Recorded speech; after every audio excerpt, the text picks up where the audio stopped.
Hey Peter, cannot whistle at night, no? Cannot, must go home before the sun set also.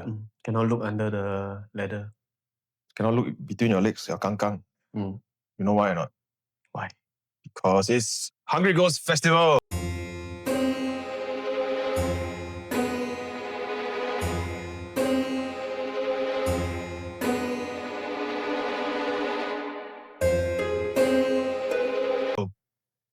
And today we will be sharing some personal, chilling horror stories.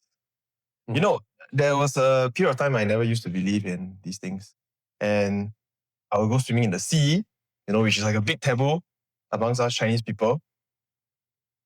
Until there was this year that opened up my eyes and radically changed my belief about the supernatural. I will start by sharing with you a story of how this happened.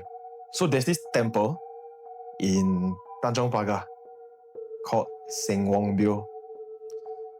This temple is located between Icon and International Plaza on the grass patch. And you can see it there, it's painted on the walls, 113 years of heritage.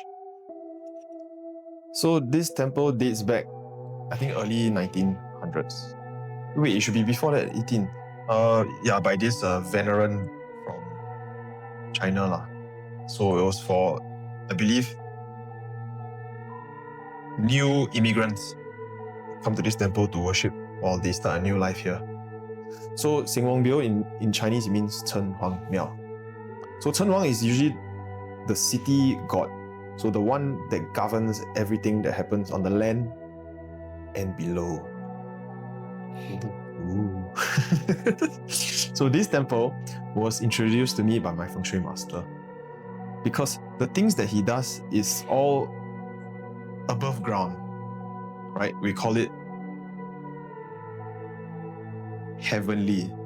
So this temple deals with what's happening on the ground and underworld. So there was this time I went to this temple. We wanted to ask about some reason why my family and my ex-wife's family couldn't get along. So there's this auntie at the temple that does consultations. So what she does is, right, she would check with the 地主 on why there are such things that happen. So apparently it's a karmic issue, right? Believe it or not, everyone has karmic issues in the sense of karmic debt, right? So karmic debt, it could mean things they have done in a previous lifetime that have caused these, I wouldn't say spirits, I would say past world beings coming back to collect a debt from you. So I wanted to just give you a backstory. I used to not be able to speak very clearly. So if I'm having a conversation with you, I will lose my voice like halfway through. I always thought it was the smoking or the drinking or the late nights, right? But when I quit all of them for 3 years, living a very healthy lifestyle, I still had that problem, right? So we sat in front of the auntie, right, just across the table like you and me. So we asked, "Auntie, what is going on?" So the auntie looked to her left, and then she started speaking, asking in Cantonese, "Hey, what's going on with these two?" Then she had an assistant who is seated behind us that will reply.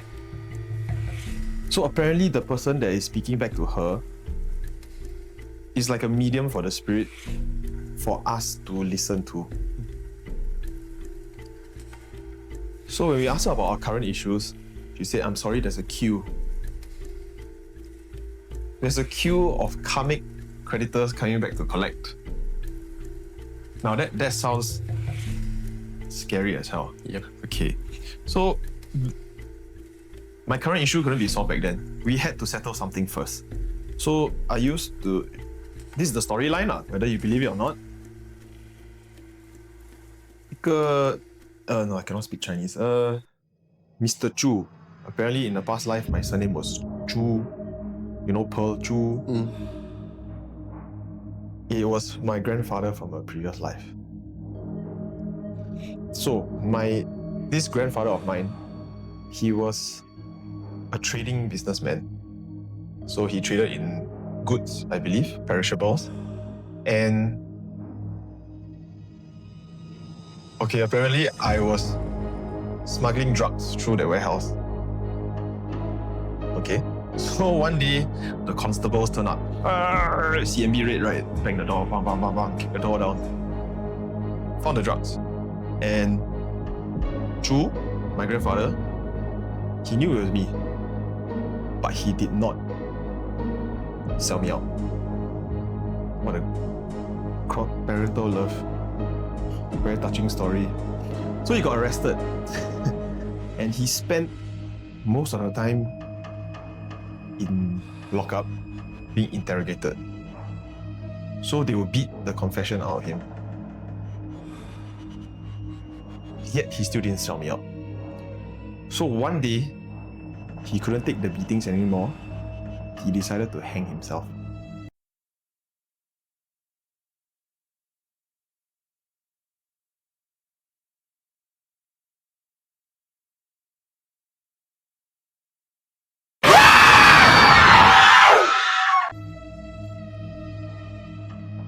I also needed to add that the moment the auntie asked the Tizu, I felt a choking sensation on my neck.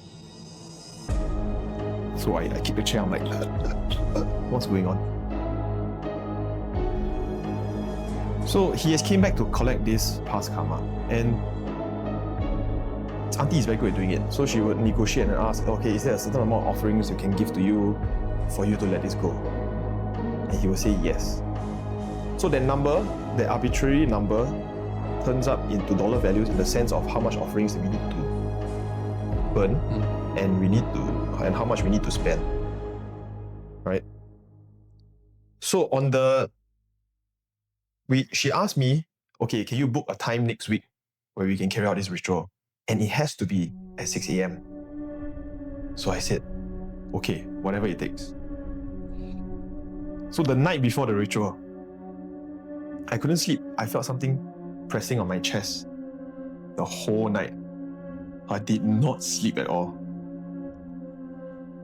So that morning I went to the auntie, I said, hey, how come I cannot? I feel something like, crushing me.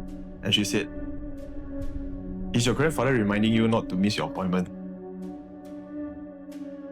Very apt, right? Okay. So the moment we did the ritual, we burned the things, we said the prayers, we got the monk chanting, and then we had this paper doll that represented him with the word Chu written on his chest, showing him crossing the bridge of reincarnation or something, and burn everything. After the ritual was done, we sat back in the office. Auntie said, your karma has now been cleared. You will be able to see that your life will change positively in some way, and you'll be luckier because you have lesser of these negative entities around you. Can I just tell you, from then on, I can sing karaoke. So that was the first hair-standing episode and a direct confrontation with the supernatural. And that's why I could not believe in it anymore. So, advertisement for Seng Wong Bill Temple. You ever felt like you had troubles in your life that you physically can't solve? Head down, speak to auntie. Maybe she will be able to find out what's bothering you. But she will leave at 2 p.m. so you have to go early. So, Peter, tell me your story. Okay, I have 2 stories. First one will not during the 7th month itself. It's just the way my school history was. Because I was from St. Patrick's School. So during the Japanese occupation, my school was being used as the holding area for the prisoners. So it was my last year in secondary school before we had to take the O-levels, and then after I went over to our tertiary education. And it was also my principal's last year in the school itself. So we wanted to surprise him with a farewell gift. So we did something illegal lah. We stayed in school. We climbed over the fence itself. But because before that, we had, I think maybe 1 or 2 months before your O levels, you have the night study program. So during the night study program, we after the night study, we climbed up to our classroom because we have 2 classrooms. It was because one of our friend during that time, he injured his leg, so they had to shift us down to the first story. But we already have another classroom at the 3rd story itself that was actually meant for us. So we climbed the pipe, 4 of us. The 4 of us climbed the pipe because there were barricade at the staircase there. So we climbed up, 4 of us, very clearly only 4 of us, with everybody else downstairs, just waiting for us to bring down this banner that we stole from the assembly ground. So we brought the banner, we went up already. We had to break one of the window. So at where the window pane was, we took it down. It was the fire hydrant. So my friend, he shone the torchlight, the phone torch, in. Okay, nothing. So he placed it on top of the fire extinguisher. Everything was okay. Or at least that was what the 4 of us thought it was okay. He climbed in. He took the banner out. So the 4 of us, because it was a very long banner, so we carried the banner all the way down. Then after that, we climbed down the pipe. After the friends downstairs, they helped us keep the banner. And then after that, when we went down, everybody's faces were pale. Even those good boy, prefect, that kind, their faces were pale. We kept asking them, what happened? They all say, I don't want to say. Don't want to say. So everybody went back home. But some of us, we stayed over at Siglap McDonald's because at 12+1, we were going to climb into school to do the banner. Because at that time, I was already interested in arts and craft, design. So I was the one in charge of doing the banner. So before that, before I go into the second part of the story, what happened, or at least what those people downstairs saw, is, remember when I said my friend shone a torchlight and then he placed it at the fire extinguisher, The moment he placed up, directly on top of where the phone light was shining, there was this lady, long hair, white cloth, directly on top of where the light was. But none of us, the 4 of us, didn't see anything. I was one of the 4 upstairs, never see anything.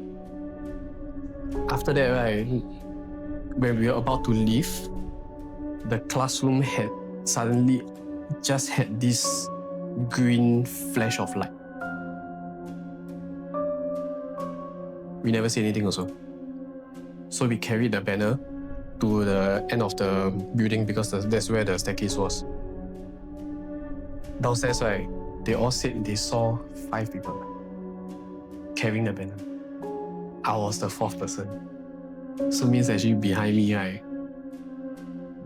apparently there was another person carrying the banner with us. Yeah. So that's the first part of the story. That's why nobody said anything. We only knew about this the next day in the morning. So the second part of the story, after we climbed into school,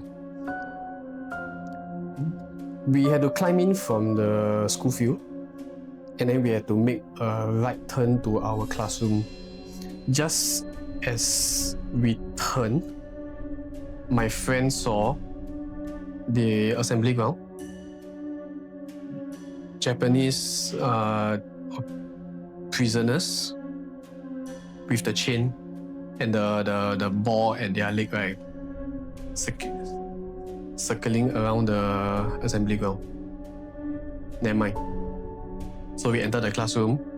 Practical a bit lah, because got security. So after that, we did the banner in the dark, everything, right? Then around 4 a.m. we decided to sleep after we finished the banner. We all had sleeping bags. We all slept at the back of the classroom. My friend woke up in the middle of the night and he said he saw all the way at the front, which where the whiteboard was lah, this old man staring at us. Yeah. So that was part 1 and part 2 of the first story. Yeah. You have any more stories to share before I proceed with the second one? I think the female you saw was a scenic girl lah.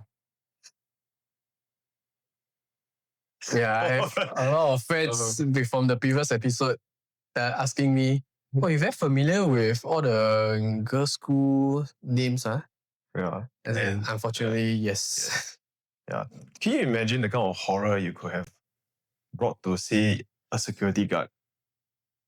I think he would have died of shock to see you guys there, rather than you all are scared of getting caught. Wait. Okay, if it's me, right, as a security guard, right, I'll be so helpless, man. If I see a group of kids sleeping in sleeping bags, I would even question myself if this is real, because I did my rounds. There's no way I could have missed out someone who broke in, right?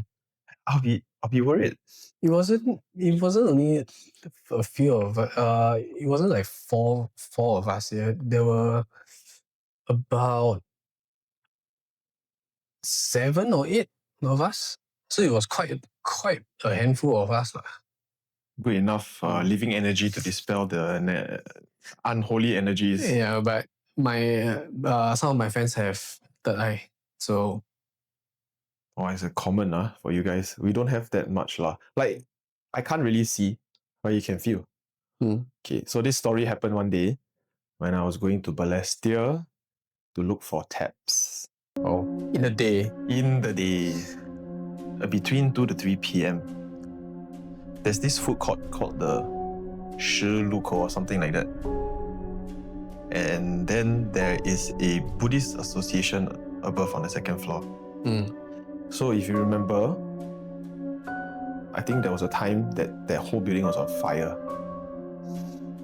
Not that I can recall. It started inside the Buddhist association. It was on fire. Okay, so after looking for my taps, it was very unfruitful. Couldn't find any long-spouted taps. I went to eat wonton mee lah at the coffee shop. So naturally, I got oil on my mouth and maybe a bit on the chopsticks and some on the hand, right? So naturally, I wanted to go and wash up because I didn't have tissue. So I asked the drink store staff, hey, can you show me the washroom? I need to go. And she said, oh, it's around the back. So you must imagine this food court is at the corner shop house. But behind the shop house, there's always a street, right? So when I walked out, right before I entered the street, I stopped at my spot, on the spot. My hairs were standing. I'm like, what's going on? Like naturally, something just like hold you down and just like, it was very unnatural to me because I've never felt like that before. So along this street, half of it was covered with canvas and the other half were round tables. So if it were you, you probably wouldn't suspect anything because the tables were occupied. Maybe 5-6 tables were occupied. So there were people looking at their phone, reading newspaper. You even had a table with 2 guys just sitting like that and just looking at each other. Then I started looking at the patrons, right? The guy supposedly with his phone was holding it like this and he was just staring upwards into thin air. The guy in the newspaper, of course, I can't see his face. And then you got these 2 guys who were like just not talking. So I felt a bit creepy lah. I'm like, what's going on here, you know? It's the middle of the day. I thought like, why does everyone look so like blank expression and all? So I kind of presume the toilet is along the back street. So when I was walking towards what I presume was the toilet, I had to go near this canvas covered area. So that canvas covered area is actually an altar of many different deities, and it was a lot of banners of like idols of deities and all that.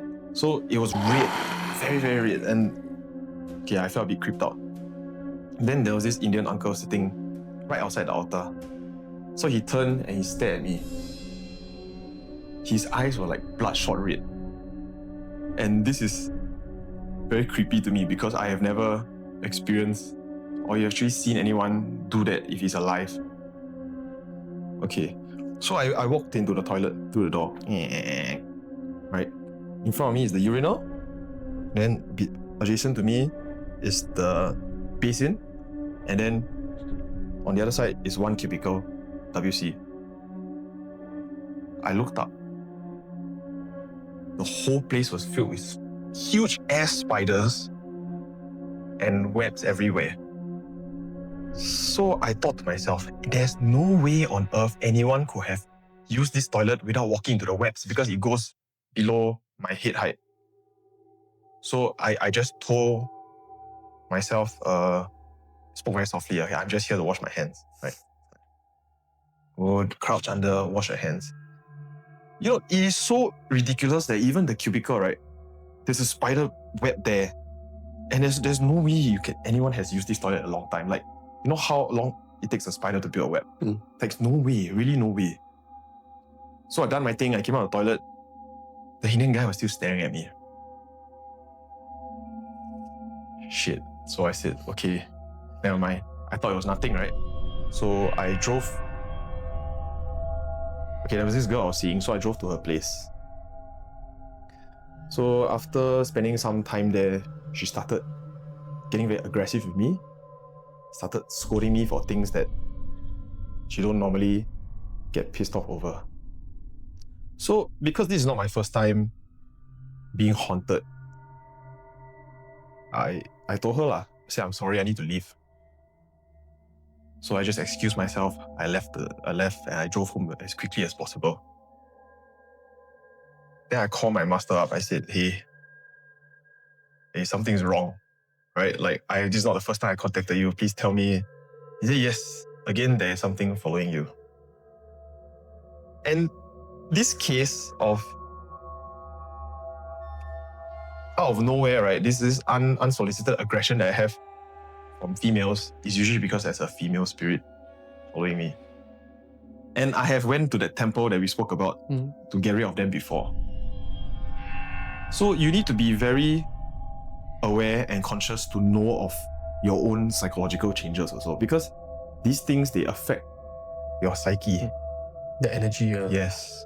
The way you're thinking, the way people look at you, your emotions. You know, you feel depressed all of a sudden, you know, that kind of thing. You need to be aware and very clear before you can detect it on your own.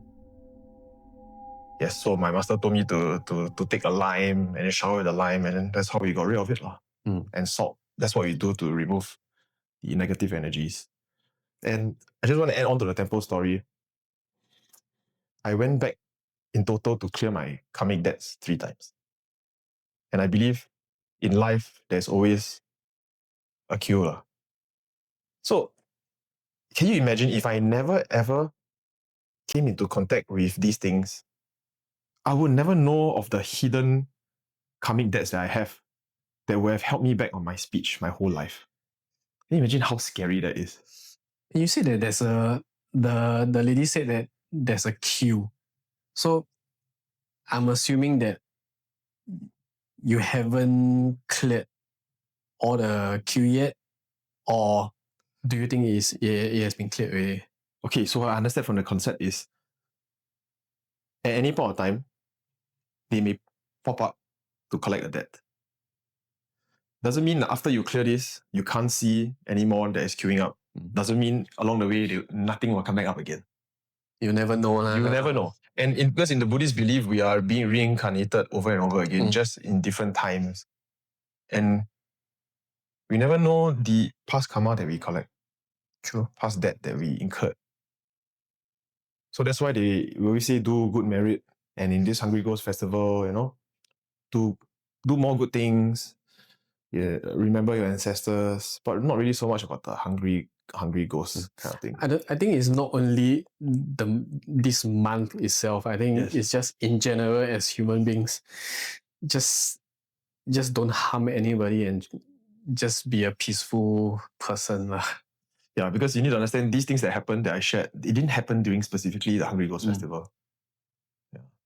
So let's hear your next story then. Okay, the second story is something that I personally experienced. So the previous one, yes, I was part of the whole situation, but I didn't feel anything. But this was something that until now I still remember very clearly. Okay, because this happened when I was in university, LaSalle. So because I stay very near LaSalle, I will once in a while, depending on submission period, I will go to school early. Like maybe say class starts at 9, I will go 8:30. And I will be the only one there at the start. So I came in once at 8:30 thinking, okay, let me just get some work done before tutorial starts. So I sat very near the entrance, but my back is facing the entrance. I had earpiece on, so I came into my desk. I came to my desk, take out my laptop with my music still playing. So as I was about to start work already, right, music was still playing in my ears. And then suddenly, right, I felt somebody walk behind me. You know that feeling, man. Yeah, it's like a wind. Yes, it's a wind. And because I was also listening to music, and I usually blast my music quite loud. So there's no way, right, I would have heard things wrongly because I can't even listen to anything else except for my music. Open up, I felt that wind. And because I told you my back is facing the entrance, so I thought, oh, somebody came. Somebody came as early as me. I turned this side, nobody.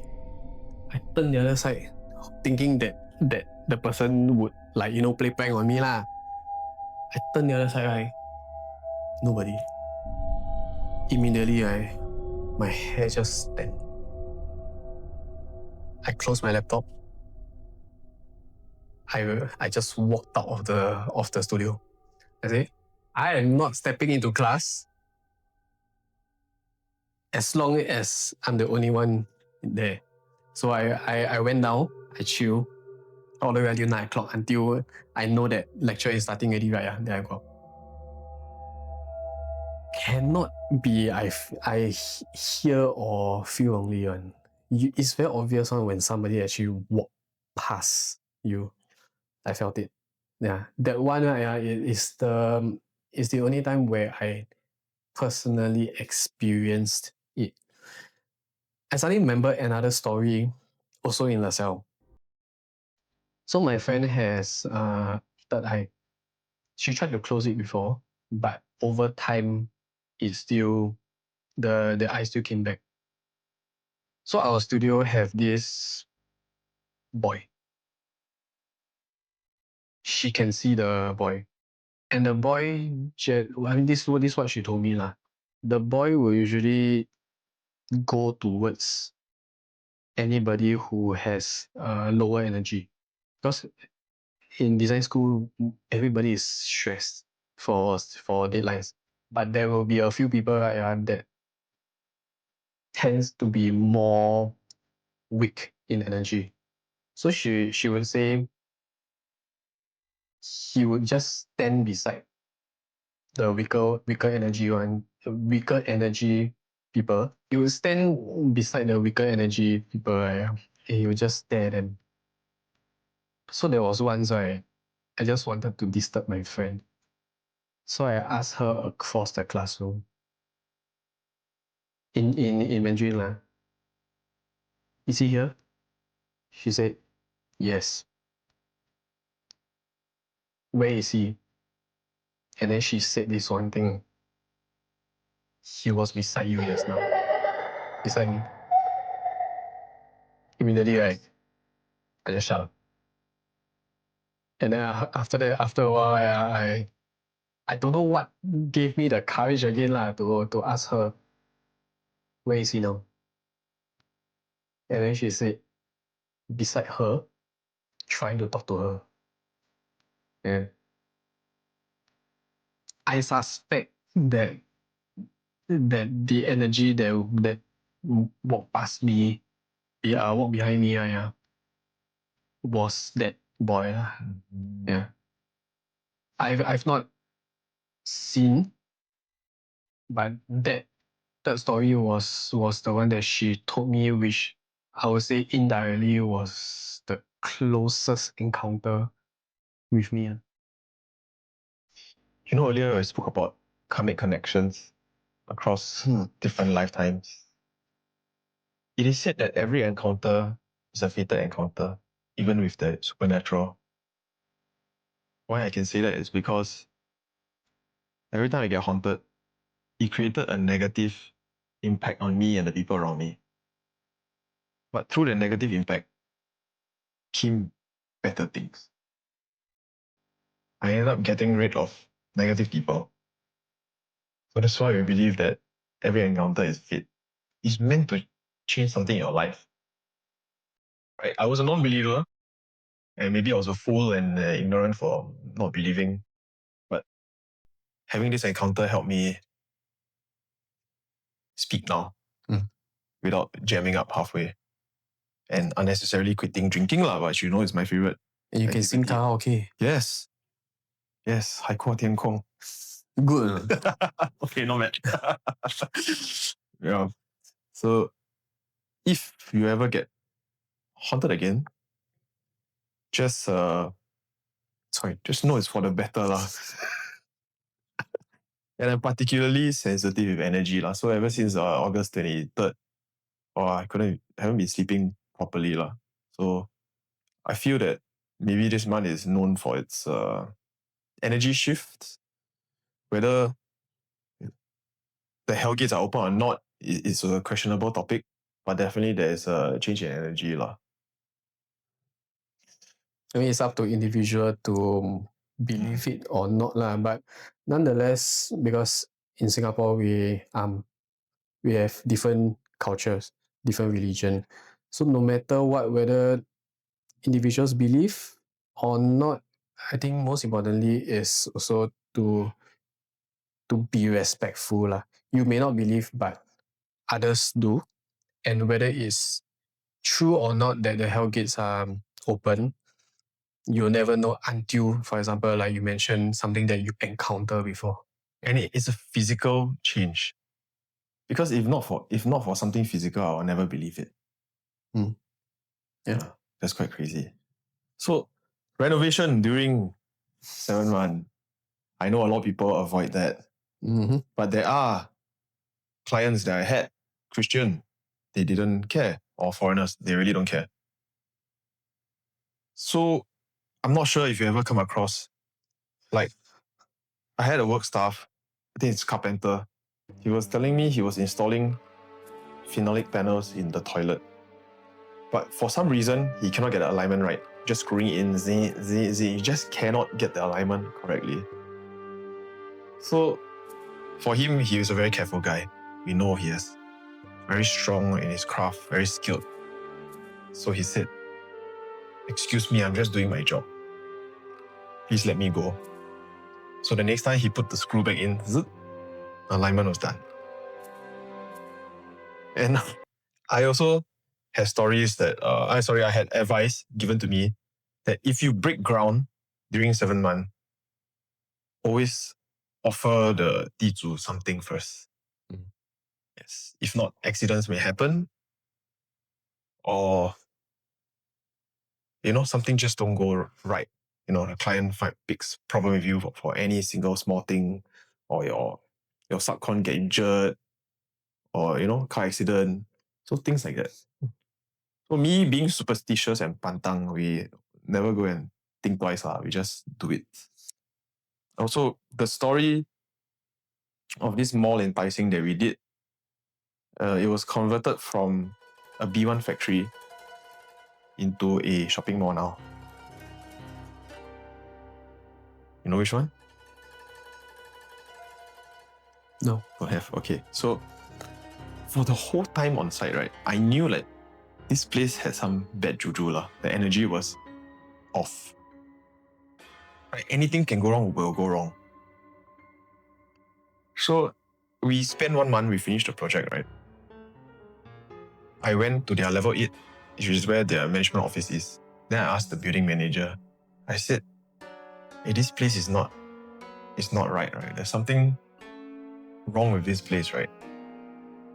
So he looked at me, he reached his hand into his shirt, and he pulled out a damn big Thai amulet lah. He was like, when I started working here, I got this, man. A lot of strange things have been happening around this building. There are things that move, alarms that sound, security are having problems doing patrol, but there's nothing there. And if you take a trip down, you go to the 3rd story, it's like an industrial area.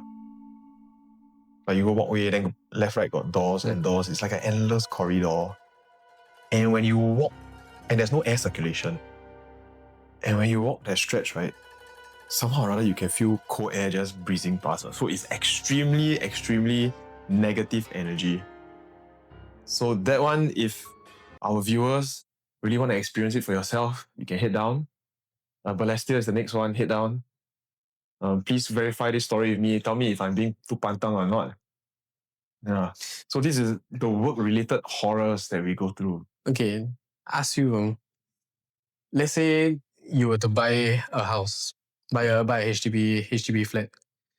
Will you be okay, or are you superstitious about staying on the 4th floor? No. Why? To me, it's just a number, isn't it? We can always argue ground floor is G, right? Right? Malaysians can argue. It's right. Yeah, but if you go to Hong Kong, there's no 4th floor, right? And there's no 13 also, if I'm not wrong. I cannot remember. Yeah. So these are more superstitious places.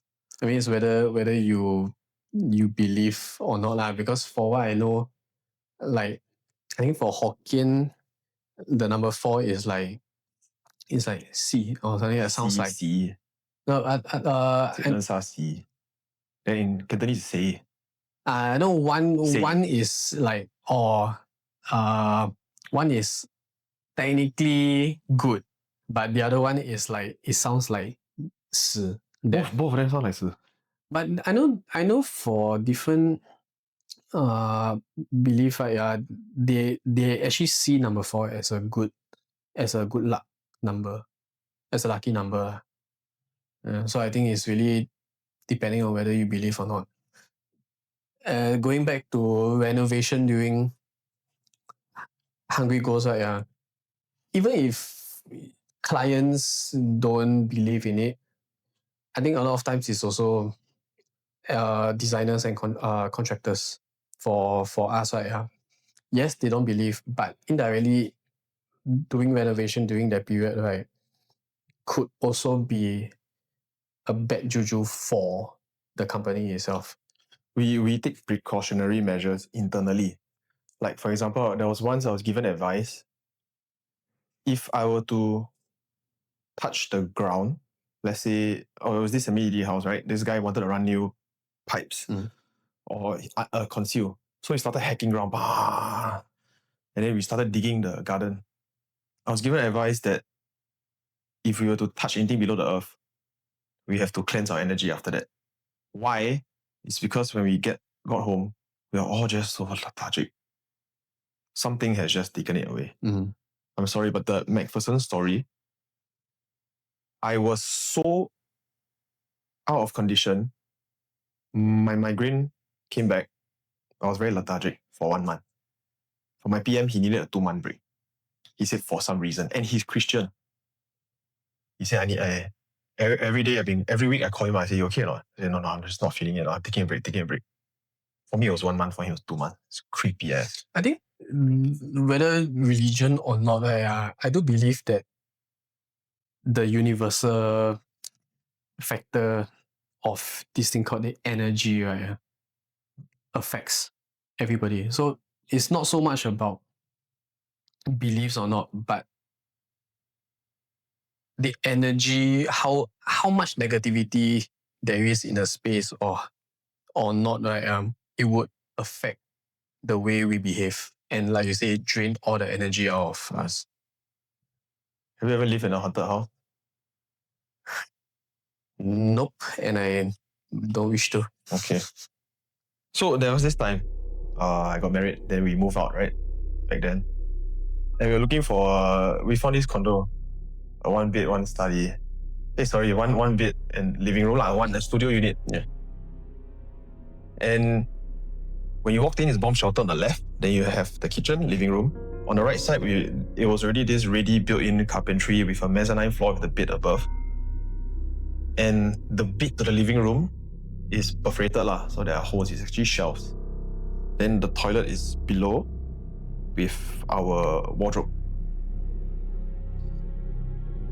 So it is said, because we went to someone to go and check out the place. I'm sorry. Before that, I let my cat run through the place. It was so happy, jumping around. Then we're thinking, okay, maybe if the animal likes it, right, it will be good energy. But we never go and think, if a cat chases something, there's something. That's why it's jumping around and running. Right. But if it's a dog doing that, maybe not, because a dog will naturally bark at these entities. How? Yeah. So more of the story, keep a dog, don't keep a cat. Right? You safeguard yourself. Okay, wait. So I put CCTV in my house because I want to watch my cats. So once in a while I get a notification. Ding, ding, ding. Motion detected. Humans only setting. So now when there's nobody at home, I still get the notifications. Ding. I open up the 5-second video that they will capture when this motion was detected. My cats, most of the time, were lying down or just doing nothing, or they're not even there. But they will show a human figure, human detected. Nuts. So we went for advice, for help. The auntie said, your toilet is a gateway. They are people moving in and out. People Mirrors, moving, it's along the granite wall that we have, our toilet, our shower area. That wall is a gateway. So we asked her, can we do anything about it? Is this your house? No? Then you cannot do anything about it. And you should not back karma and not the house owner. So we live with it right? So one day we were sleeping. We can literally hear an old man coughing inside the toilet.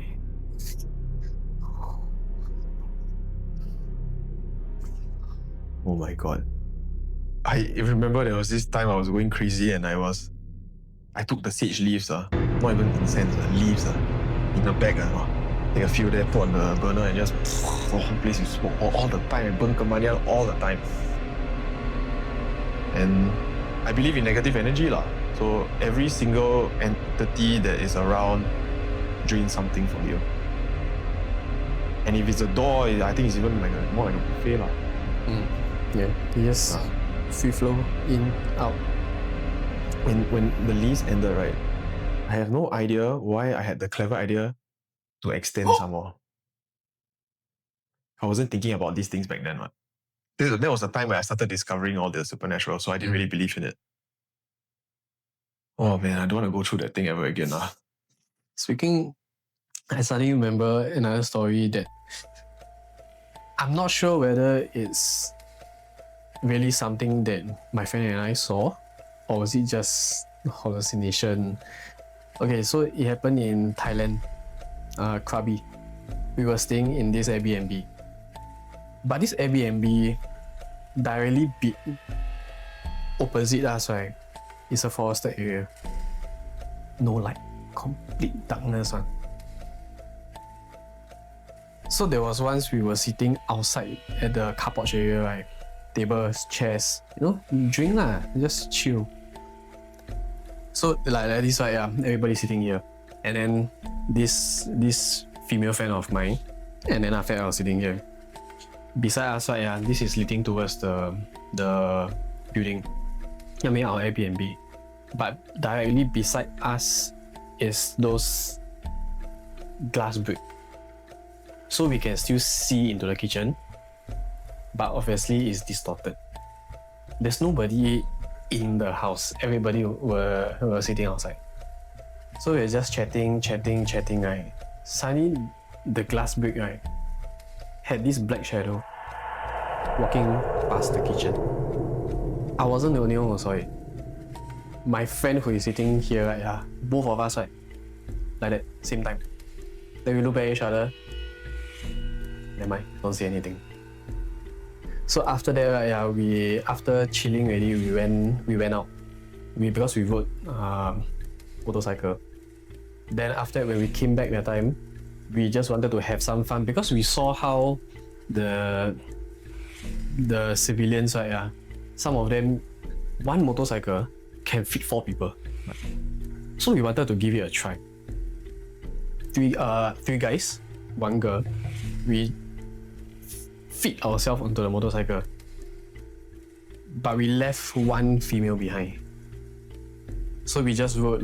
But every time when we tried to make a U-turn, right, because the bike was so heavy, we couldn't turn. We ended up going further and further and further until that one friend, right, she was just sitting at the entrance of the gate of the Airbnb, scared because opposite, right, complete forested area. So she really panicking already. She damn scared already, right? Suddenly she could hear, right, yeah, somebody beside her ear, right? She cried. She panicked. She really didn't know what to do, right? She just like just curled into a ball, right, yeah, and then she just cried. When we came back, right, she told us the story, right, yeah, then we all felt damn bad. Yeah. This was a story that she told us in Krabi. So what are you doing actively to repel these things? I think for me, because I'm a free thinker, so generally I think as long as I try to not have too much negative energy built in me lah.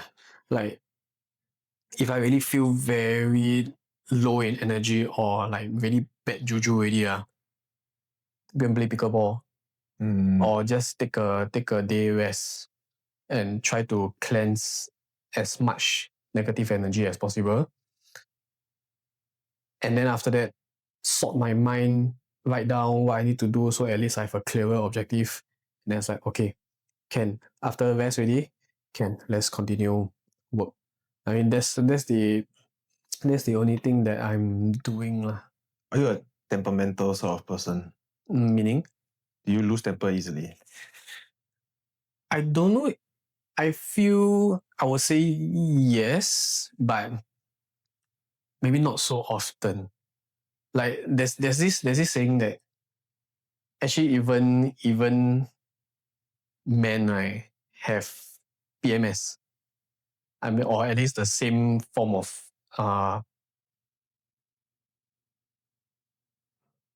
temperament as somebody who is going through PMS lah. I always believe that guys also have a certain period one. So I think it's not all the time, but usually when I'm very stressed, or in this case, right, where there's bad energy built in me, then usually my temper will be easily triggered lah. I do not know the way to repel these things. But one thing for sure I know, people who are very temperamental, who feel emotions very strongly and very vastly and very quickly, these are the people who attract these entities very, very easily. Because your energy is it's all over the place. Correct. So they'll latch onto you in your moment of weakness. Right. So the Buddhists say if you always lead a blissful life, naturally you repel these things. Yeah, they also Emotion of bliss, emotions are strong. Those are the ones with energy. And then people who are always angry, depressed, I tell you, they are like candy to flies.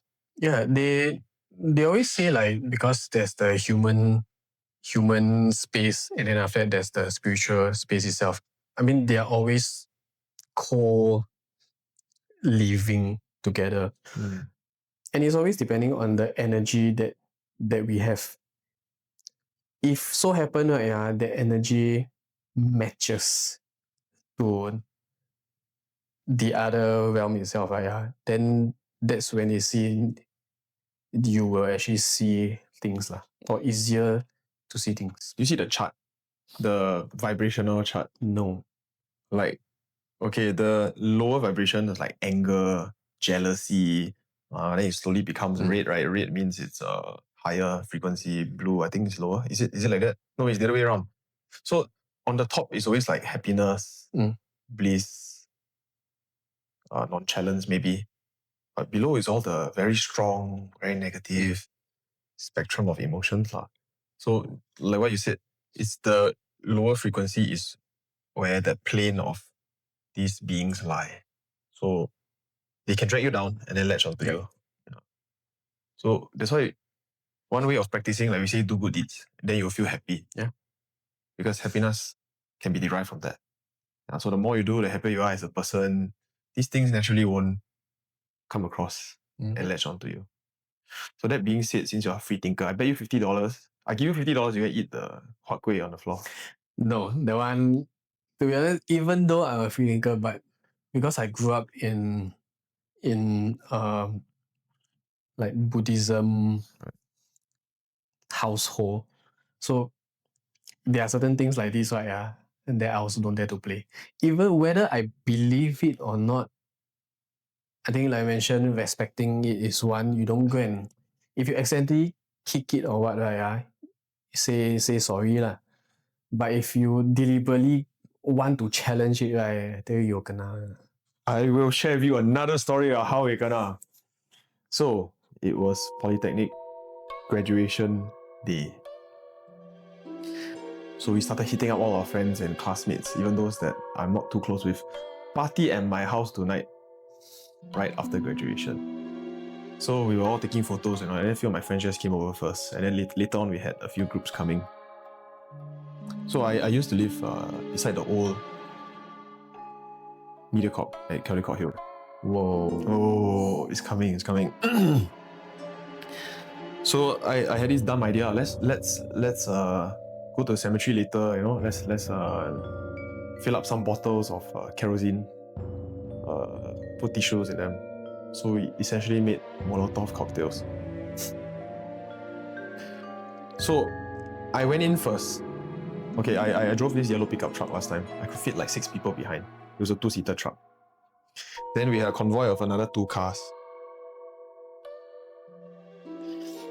Being a naughty boy, I have explored Bukit Brown Cemetery before. Okay, so often that I know the way around. So 3 of us, I stopped at the cemetery gate outside. There were 2 white posts with the black fence that were just not there anymore. It was convoy. So you guys ready? Follow me. I'll bring you all to the deepest part of Bukit Brown Cemetery. Oh, we drove, winding roads, single lane roads. Sometimes it's not even a road, it's just dirt patch. Wow, we ended up in this mini roundabout zone. Then I was like, light it up. Oh, they light the Molotov and started throwing at the grave. Why? One guy threw at a tree, then some hit don't know what, then there were oil splats everywhere, fire. They were like, happy graduation. Right? Sounded very fun. Okay, so that was a very cool night. No breeze, no weather, no nothing, no rain coming. Oh, it's supposed to be a very cool weather night. So I said, okay, come follow me. So I U-turn, everyone follow me, right? I turn off my headlight. I just drive. I speed. So my intention was to make them lost, scare them. Right? So I stopped short of the main gate. Engine light off. Open window, take out my cigarette and smoke. I just wait for them. I wanted to see how long they were going to be stuck there. So right in front of me, because the window is open, right? I could hear